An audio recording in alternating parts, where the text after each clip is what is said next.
The lies we hear about adolescence, without really going into the details of what it is, because most of us, I believe, we know.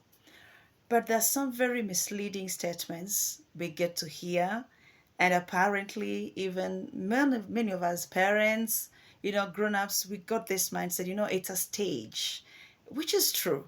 It's a stage, just like any other. A child is born, it's a fetus in the womb, it's born, it's an egg, an embryo, a fetus, whatever. We all grow, we are all evolving, if I may use that word. Even at 20, you're still evolving. At 40, there are some things you never used to experience in your 20s, in your 30s, you start experiencing. So I think we have taken the adolescent stage to be a very out of, out of this world experience. And it looks as though it's so just, even our children feel justified to misbehave, to be immoral, to be rude, just in the name of, I'm in that stage. I'm in adolescence. And even parents say, ni sawa tu, what do I do? Wako adole. Imagine if every one of us, because you too went through adolescence, maybe picture your own life during adolescence. Maybe also you see a reflection of you in your adolescent, in your child. But you know what? Do you know your children don't have to do exactly the things you did? If especially if it was bad. But maybe for those who really didn't have a very dramatic experience in adolescence, also think of it. And not necessarily because you weren't exposed to this and that, because all these things is to do with influences. It's to do with peer pressure. It's to do with the struggle of wanting to fit in. Now, let me just take this one item. I think I'll make a series out of this. But on this one matter of the sex drives, because our children, we feel, they'll tell you, they're feeling the itchiness, they're feeling sexy, they're feeling horny, and so they have to go and explore. They have to go and, misbehave and sleep around. Assuming if we, all of us, were to really go through that because it was justifiable, after all, it's adolescent, the body wants this, so give it to it. Whenever we are hungry, whenever we are thirsty, because that is a need and very legit for that matter. People die out of, dehydration. I've heard of an experience in Ghana during their football matches, because the sun will be too hot and all that. The people will be fighting to get into the stadium, and most of them will get there before dawn, too early. And on the hot sun, some of them will just be collapsing because of their need for water. So it's a legitimate need to want water. But even as legit as that need is, we don't go drinking any water from any river, from the swimming pool, or you're too hungry, you don't go eating anything just because you're hungry.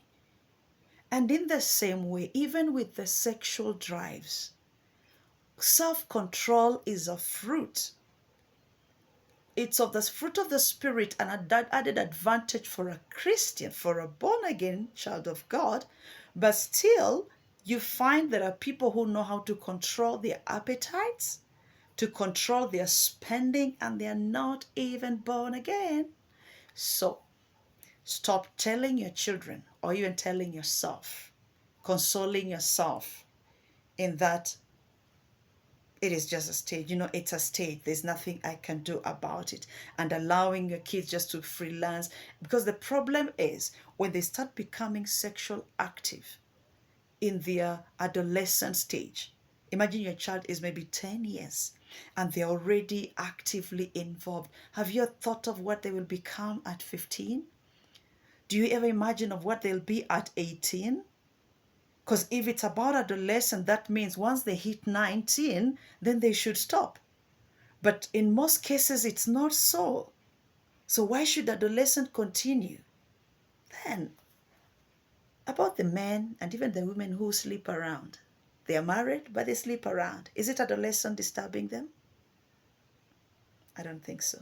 So let's stop kusingizia adole just because we like to have sex and sleep around, or you allow our kids or their friends.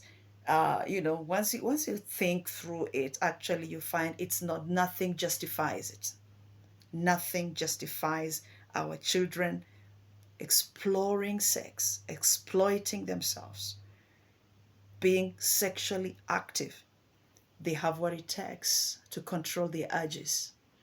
The more they feed them, the more they will want it. And the more you will never be able to contain them. So, my dear parent, I plead with you, don't excuse them.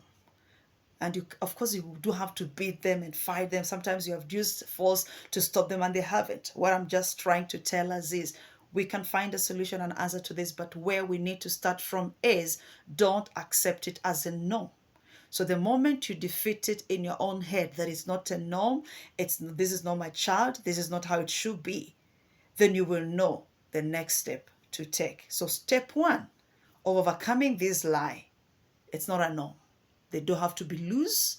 They don't have to be to be moral, just to prove a point that they're in adolescent. Because the 60-year-olds, the 40-year-olds, the 70-year-olds who are still sleeping around.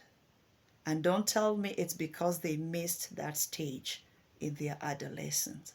Because most of them, they've been active since. Thank you. Subscribe to my channel and share it widely.